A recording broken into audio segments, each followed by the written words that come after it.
කුරුතිස් වෙහෙර හෙවත් කුඩාතිස්ස විහාරය. කුරු කියන වචනයෙන් කුඩා හෙවත් මිටි යන අදහස ගේනවා. තිස් කියද්දී තිස්ස කියන එක හැඟවෙනවා. කුඩාතිස්ස විහාරය කියන එක තමයි එහි අදහස. ඇතමුන් විශ්වාස කරනවා ලලාට ධාතුන් වහන්සේ තියෙන්නේ තිස්සමාරහම සෑයේ කියලා. නමුත් බහුතරයක් දෙනා විශ්වාස කරන්නේ මෙය සේරුවාවිල කුරුතිස් වෙහෙරේ තියෙනවායි කියලයි. එය සනාථ කිරීමට හෝ ප්‍රතික්ෂේප කිරීමට කිසිදු පුරාවිද්‍යාත්මක සාක්ෂියක් හොයාගන්න මටත් බැහැ. ඒ නිසා ඔබගේ සැදැහැ සිතට හානි කර නොගෙන මෙම වැඩසටහන වීඩියෝ නරඹන්න කියලා මම ඔබට ආරාධනා කරනවා බොහොම ගෞරවයෙන්. මේ පළාත ශාසන විවහාරයෙන් හඳුන්වන්නේ නැගෙනහිර තමන්කඩුව කියලා. ශ්‍රීගුණාමලේ මූතූර් කොට්ටිආරම්බොක්ක ආශ්‍රිතව තමයි සේරුවාවිල පිහිටලා තියෙන්නේ. විශේෂයෙන්ම සාම්පූර් හෙවත් සෝමනුවර ආසන්නයේ තමයි සේරුවාවිල තියෙන්නේ. ඒ වගේම සේරුනුවර කියන නව ජනපදයේ පිහිටලා තියෙන්නේ. ලලාට ධාතු වංශය හෙවත් ස්තූප වංශය කියලා ඓතිහාසික ග්‍රන්ථයක් තියෙනවා. එය මහාවංශය වගේ ඓතිහාසික ග්‍රන්ථයක්. ඉතින් ඒ ග්‍රන්ථය සඳහන් වෙනවා මේ සෑයෙහි ඉතිහාස කතාව, ලලාට ධාතුව ලැබුණ විදිය, ලලාට ධාතු සෑය බඳින ස්ථානයේ තෝරගත්ත විදිය, ඒ ලලාට ධාතු වලට උපස්ථාන ලැබුණ විදිය ආදී විස්තර කරලා සඳහන් වෙනවා එහි. උන්හිස සීස හෙවත් ලලාට ධාතුව කියලා කියන්නේ භාග්‍යවතුන් වහන්සේගේ ශීර්ෂයේ නලල් අස්තියටයි. අනිත් එක තමයි සියලු ධාතුන් වහන්සේලාගෙන් විශාලතම ධාතුන් වහන්සේත් ලලාට ධාතුන් වහන්සේයි. එය අයිතිව තිබුණේ මල රජදරුවන්ගේ ධාතු කොටසට. මහා කශ්‍යප මහරහතන් වහන්සේ තමයි මේ මල රජදරුවන්ගෙන් රැගෙන තමන්ගේ ශිෂ්‍ය අනුශිෂ්‍ය පරම්පරාවට බාර කළේ ලංකාවට ලැබෙනකම්ම පරිස්සම් කරන්න කියලා. ඒ අනුව මහා කශ්‍යප මහරහතන් වහන්සේගේ ශිෂ්‍ය අනුශිෂ්‍ය පරම්පරාව එය දඹදිව බුදුරජාණන් වහන්සේ වැඩ සිටිය සුගන්ධ කුටි ගණනාවක පුද සත්කාර කරමින් තමයි ලංකාව වෙත රැගෙන ආවේ. මහාදේව කියන රහතන් වහන්සේ තමයි ලලාට ධාතුව රැගෙන ඉදිරියෙන් ලක්දිවට වැඩම කළේ. මහානාග යුවරජතුමා මාගම රාජධානිය පාලනය කරන සමයේ. මින් දශක කිහිපයක් ඇවෑමෙන් කාවන්තිස්ස රජතුමාගේ සහෝදරිය වන සෝමාදේවිය විසින් සෝමනුවර නමින් ජනපදයක් ඉදි කරගන්නවා සේරුවාවිලට කිට්ටුව. අද එය විශ්වාස කරනවා එක්කෝ විල්ගම් වෙහෙර රජමා විහාරයේ පිහිටන ස්ථානය හෝ සෝමාවතී රජමා විහාරයේ පිහිටලා තියෙන ස්ථානයයි කියලායි.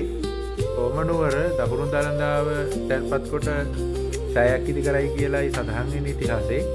ඒ කෙසේ වෙතත් ගිරිඅබා රජු සමග සෝමාදේවිය ඉතාම යසස්වියෙන් ඒ ස්ථානයේ වාසය කළා කියලා සඳහන් වෙලා තියෙනවා. මේ අතරේ කාවන්තිස්ස රජුරෝ තමයි මාගම සේසත්නම් වල තිබුණේ. විහාර මහදේවියගේ සහෝදරයෙක් හිටියා චුල්ල පිණ්ඩපාතික තිස්ස මහරහතන් වහන්සේ කියලා. ඉතින් උන්වහන්සේ තමයි කාවන්තිස්ස රජුරුවන්ගේ ආයු සංස්කාර බලලා රජුරුවන්ට මතක් කළේ මහවැලි ගඟේ දකුණු යුරේ වරාහ කියන ගල්පකුණ ආසන්නයේ ලලාට ධාතුව තැන්පත් කොට කාවන්තිස්ස රජතුමා සෑයක් හදනවා කියලා භාග්‍යවතුන් වහන්සේගේ ප්‍රකාශය මතක් කළේ. එතන ආශ්චර්යමත් සිදුවීමක් තියෙනවා. කාවන්තිස්ස රජතුමා ගොනුන් 8 දෙනෙක්, අශ්වයින් 8 දෙනෙක් සහ තමන්ගේ මංගල හස්තිරාජයා යොදා ගනිමින් ඒ ස්ථාන පරීක්ෂාවකට ලක් කරනවා ධාතුන් වහන්සේ මොන ස්ථානයේද තැන්පත් වෙන්නේ කියලා. රජතුමා ගොනුන් 8 දෙනෙක් ගෙන්වලා සුවඳ පැනින් නාවලා සුවඳ ගල්වලා මල් මාලා එහෙම දාලා දුම් මල්ලලා උන්ව යකඩ ධම්මැල් වලින් ගැට ගහලා අදිෂ්ඨාන කරනවා සෑය යම් තැනක පිහිටනවා නම් උන් යකඩ ධම්මැල් කඩාගෙන ගිහිල්ලා ඒ සෑය ස්ථානයේ අට දිශාවේ ඉන්න ඕනේ කියලා. ඉතින් හිතුවා වගේ පසුවදා උදේ සත්‍ය වශයෙන්ම උන් 8 දෙනා ඒ ගිහිලා සෑය දැන් තියෙන ස්ථානයේ වටේ ඉන්නවා. අවන්තිස්ස රජතුමා එයින් සෑහීමකටපත් නොවී ඊළඟ දවසේ අශ්වයින් 8 දෙනෙක් නාවලා අර විදිහටම පිරිසිදු කරලා සුවඳ ගල්වලා උන්වත් යකඩ ධම්මැල් වලින් ගැට ගහලා අදිෂ්ඨාන කරනවා කලින් පරිදිම සෑය ඉදි වෙන්නේ ඒ ගොනුන් ගිය තැනම නම් මුනුත් ගිහිල්ලා එතනම ළඟින්න කියලා. ඊට පසුවදා එතෙන්ට ගිහිල්ලා රජුරෝ අදිෂ්ඨාන කරනවා සෑය ඇත්තටම මේ ස්ථානයේ මම හදන්න ඕනේ නම් මේ සතුන් මෙතනින් නැගිටලා ගිහිල්ලා නැවතත් හිටපු තැනින්ටම යන්න කියලා. ඒකේ ඇත්තටම සත්‍ය වශයෙන්ම මේ සතුන් නැවත ආපහු හිටපු තැනින්ටම ගිහිලා තිබුණා. රජතුමා දෙවෙනි වතාවට සෑහීමකටපත් වෙන්නේ නැතුව තමන්ගේ මංගල හස්තිරාජයවත් ආභරණ අන්දවලා අර වගේම යදමින් ගැට ගහලා අධිෂ්ඨාන කළා සෑය එම ස්ථානයේම හැදෙනවා නම් මංගල හස්තිරාජයත් ගිහිල්ලා ඒ ස්ථානයේ ඉන්න ඕනේ කියලා. ඉතින් පහුවදා ඇත්තටම මංගල හස්තිරාජයත් එතන ගිහිල්ලා හිටියා. ඉන් අනතුරුව තුන් වතාවක් පරීක්ෂා කරලා බලලා තමයි රජුරුව තීරණය කළේ මේ ස්ථානයේ ඇත්තටම මම සෑය හදනවා කියලා. ඉතින් මේ පින්කමට කාවන්තිස්ස රජතුමා එක්ක විහාර මහාදේවිය, ඒ වගේම නැගණිය සෝමාදේවිය සහ සිව රජතුමා, ඒ වගේම ලෝණ නුවර මහානාග යුව රජතුමා කියන රජපෞලේ සියලු ඥාතීන් එකතු වුණා. අවන්තිස්ස රජුරුව කඩොල් හොයන්න දුක් වෙනකොට විශ්වකර්ම දිවියා කඩොල් මැව්වා. දුප්පත් මිනිහෙක්ගේ ගෙදර මුහුදේ අතහැර දමා ගිය නැවක් හම්බුණා. ඒ නැවේ තිබුණ රන් රිදි ධාතු ගර්භය නිර්මාණය කළේ රන් කඩොල් වලින්ලු. ඒ වගේම එහි බුදුරජාණන් වහන්සේගේ බුද්ධ චරිතය ආදී විවිධාකාර දේවල් අබල තිබුණා. සෑර් කල්පෙහි හැදුණු බුදු සිරුරෙහි නියපොතු වගේ සුදු පාට තැන් පලිගු වලිනුත් අතුල් පතුල් දෙතොල් වගේ රතු පැහැ දේවල් රතු පබුළු වලිනුත් ඇස් සහ කෙස් කැරටි ඉඳුනින් මැණික් වලිනුත් දන්ත ධාතුන් දියමන්ති වලිනුත් ඌර්ණරෝම ධාතුව රිදියනුත් හැදුවයි කියලායි සඳහන් වෙන්නේ. ලලාට ධාතුව ඒ රත්තරන් බුදු පිළිමේ සිරසේ නියමිත ස්ථානයේම ලලාට ධාතුව පිහිටලා තිබුණා. මෙවැනි වටිනා ආශ්චර්යමත් සන්දර්භයක් තුල තමයි ලලාට ධාතුන් වහන්සේ මේ සෑය ගර්භයේ වැඩ සිටින්නේ. සෑයෙහි ඇතුල් වීම සඳහා දොරටු 4ක් තියෙනවා. ඒ වගේම වාහල් කඩක් පෙනෙන්නට නැහැ. ඒ වෙනුවට සතර දිසාවෙහි පිළිම තැන්පත් කළ මල්ලාසන 4ක් තියෙනවා. මෙහි හතරැස් කොටුව දකුණු පළාතේ බොහෝ සෙයින් දක්නට ලැබෙන සෑවල් වගේ. ඒ වගේම පේසාවල්ලු 3ක් නැහැ. පේසාවල්ලු 2ක් පවතිනවා. එක පේසාවල්ලක් තියෙනවා වගේ පේන්න කුඩා ප්‍රමාණයේ මල් පෙති රැල්ලක් තියෙනවා. මේ තිබෙන්නේ ඒ වහල යෙදූ මල්ලාසන. ඒ වගේම එහි කිරිපිඩු ආදී දේවල් සතුන්ගෙන් ආරක්ෂා කරගෙන පරිස්සමට පූජා කිරීම සඳහා පොඩි ආසනයකුත් තනවලා තියෙනවා.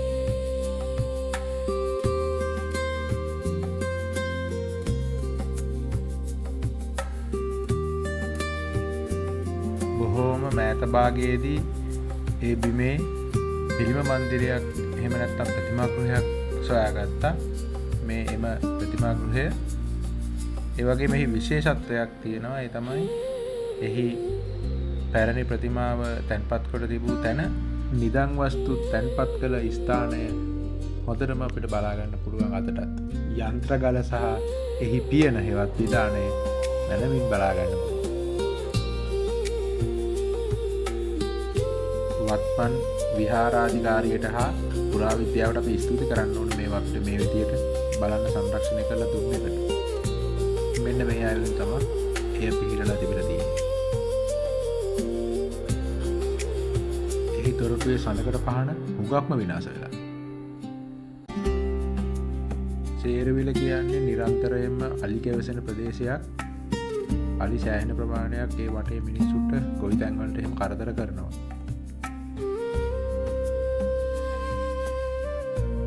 සේරුවිල ඉඳලා සෝමාවතීට යන මාර්ගයේ පැත්තේ ඇලක් එහෙම තියෙනවා. ඒ ඇල ගාවට ඒ පරිසරය හරියම අපූර්වවට පේනවා.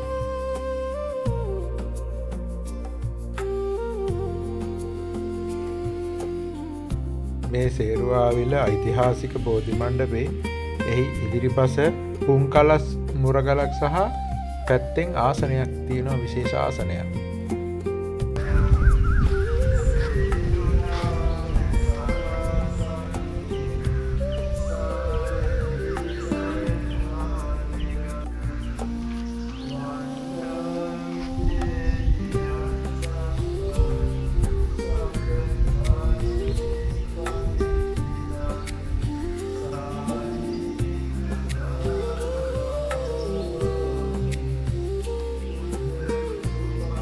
සේරුවාවිල කල්ලෙන් තියෙනවා කිව්වොත් සමහර විට ඔබ පුදුම වෙයි. මේ ඇත්තට මේව කල්ලෙනක් බලන්නකො. මේම කල්ලෙනේ කුඩයක් වගේ දෙපොළකින් තමයි ඒ ගල්ලෙන දරාගෙන ඉන්නේ.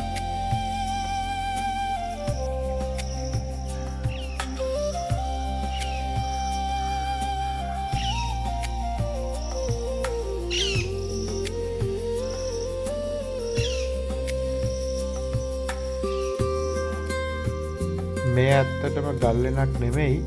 නමුත් මේ ස්ථානයෙන් ගල් ඉවත් කරගෙන තියෙනවා නොයෙක් කාර්යයන් සඳහා.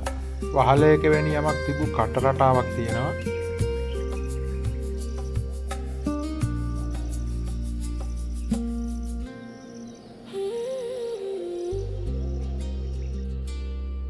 මේ ස්වභාවිකව හැදුණු ගල් කෙමියක්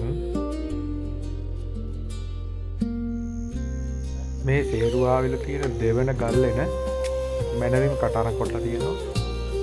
ලෙන බිත්ති බැද දෙකට වෙන් කර තිබූ බව මැනවින් පේනවා.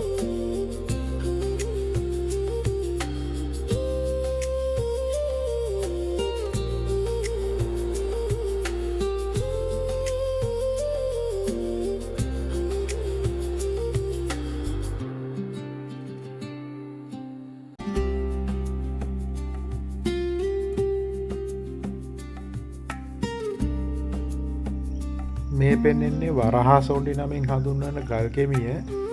එහි ගලේ කට්ට කපා යම් ලී වලින් ගෘහයක් ඉදිකර තිබූ බවට ඉතා හොඳින් සාක්ෂි පේනවා.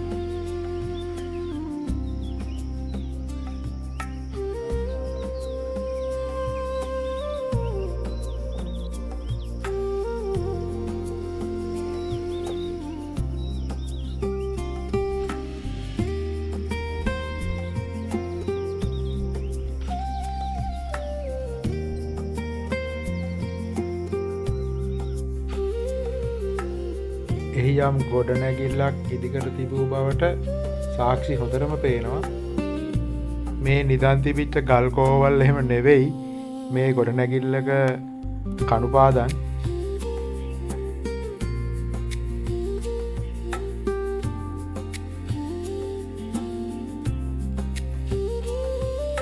එන්න මේ නම් ගල් කෝවක් තමයි. එය හඳුනගන්නේ මෙහෙමයි. ගල් කෝවක් නම් මේ ගැඹුරයි. නමුත් කසින මණ්ඩලයේ ගැඹුර නැහැ. අගල් 2ක් 3ක් තමයි උපරිම.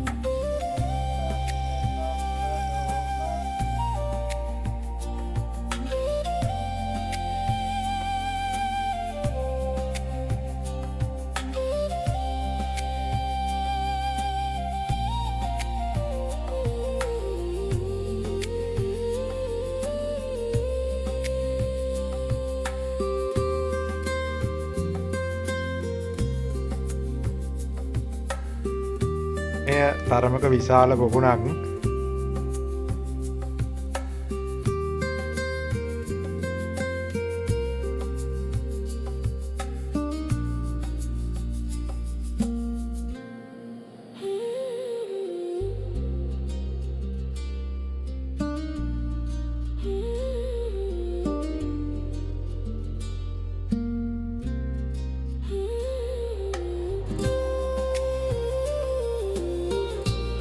මෙය විශේෂ ගොඩනැගිල්ලක්. එහි ඉදිරිපස විශාල ගල් පුවරුවක් තබා තිබෙනවා පාලමක් තියන්න වගේ. ඊට එහායින් පාදෝවණය කළ හැකි ආකාරයට වගේ කොටුවක් තියෙනවා. මෙතනත් කණු 4ක වහලයක් සහිත ගිනිහල්ගයක් වැනි යමක් තියෙනවා.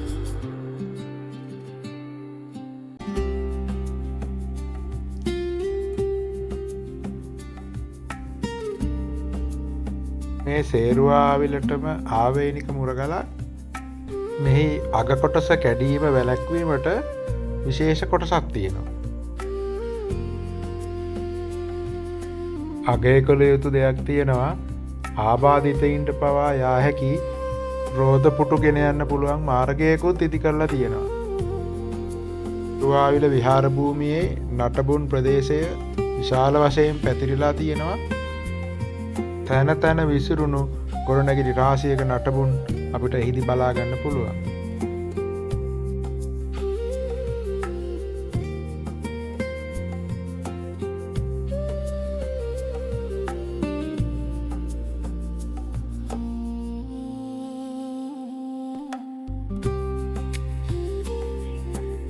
මේ සිවුරැස් පොකුණක් එහි පතුලට බැසීම සඳහා පඩි පෙළකුත් ජල පිහිල්ලකුත් තියෙනවා.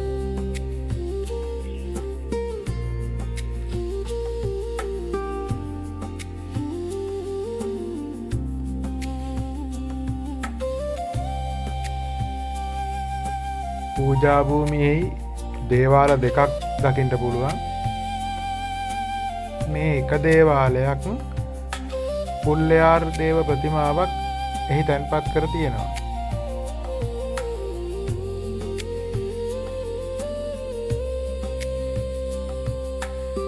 මේ තියෙන්නේ අනිත් දේවාලේ සහ ඒ ළඟ තියෙන්නේ 이르දි බල සම්පන්න සිවතෙරුන් නාගලෝකයේ සිට කේශධාතු රැගෙන පැමිණ පොළවෙන් මතුවෙච්ච ස්ථානය කියලා විශ්වාස කරනවා. ඊට මතක් එහයින් විහාරස්ථානයේ මෛත්‍රී බෝසත් පිළිමයක් තියෙනවා.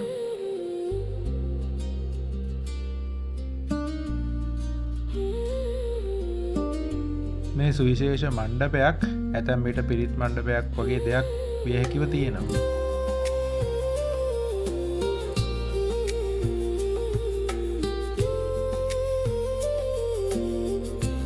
ඒරුවාවිල තව වෙනස්ම විදිහක බොදි මණ්ඩපයක් තියෙනවා සහ එතන පහන් දැල්වනවා. ඉදිරියෙන් ඇති තවත් ආවාසයක මෙවැනි අලංකාර මල් උයනක් තියෙනවා.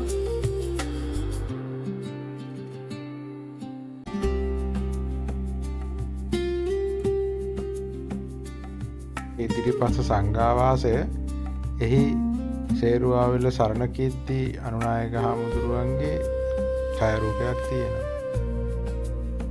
මේ චෛත්‍ය මළුවට එහායින් තවත් බෝධීන් වහන්සේ නමක්.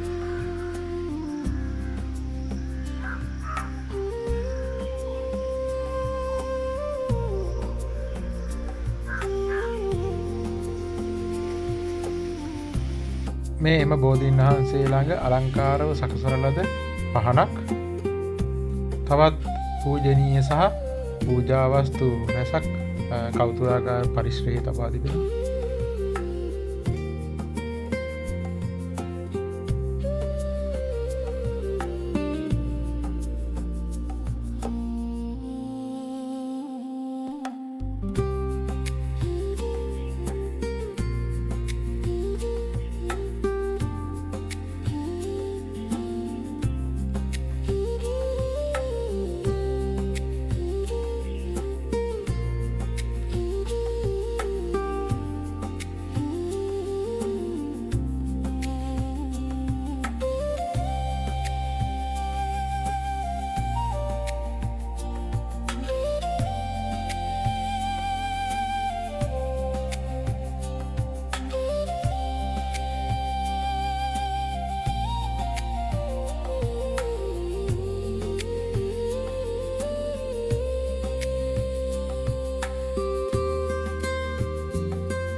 එහෙමනම් තෙරුවන් සරණයි.